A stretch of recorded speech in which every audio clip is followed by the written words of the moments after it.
Now, how long do you plan on staying at your job? For many, the answer comes down to the opportunity to move up in the company.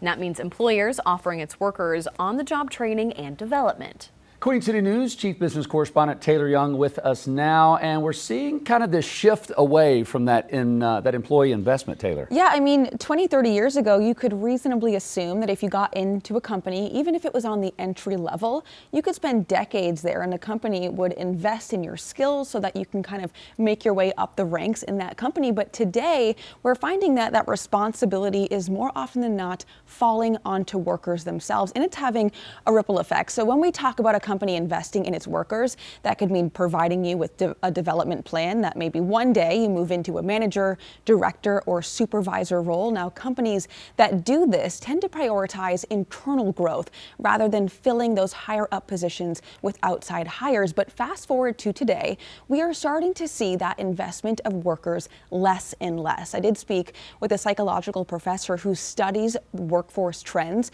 She says between globalization and technology-assisted learning, more companies are relying on employees to essentially build their own skills. And if they're not able to or refuse to do that on their own, they're less likely to get promoted within a company. There is this shift towards who can we bring in that already knows what we need them to know, because that's cheaper, they can hit the ground running faster, right? So there's been a shift towards the expectation that you are already kind of cooked skills-wise.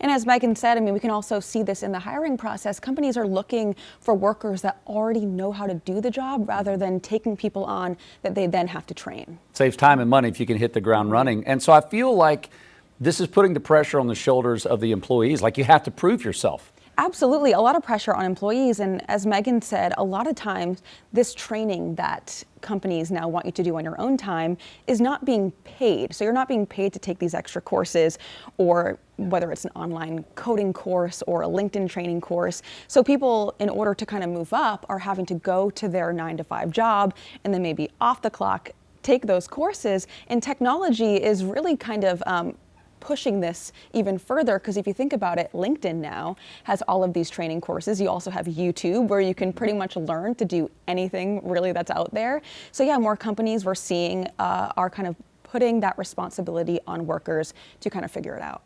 So this shift that we're seeing, I mean, this has to impact retention and how long people are staying at companies. Yeah, it absolutely is. So if we just look at the largest generation in the workforce today, that's the millennials. On average, a millennial worker is spending about 2 years and 9 months in their job. But if we look at the older generation between 55 and 64, according to the Bureau of Labor Statistics, they have an average tenure of about 10 years. So 3 times the amount of kind of that millennial workforce. And it gets even shorter if you look at the Gen Z generation. So as we're seeing more people coming into the workforce, filling those jobs, they're staying there less because they're also kind of working at companies that maybe be investing less into them. So there's a ripple effect here, and it'll be interesting to see how it continues to shape the workforce. Yeah, if my 77-year-old dad can learn how to create a drop ceiling from YouTube, any one of us can go on YouTube and learn a skill. So interesting, Taylor. Thanks. Appreciate it.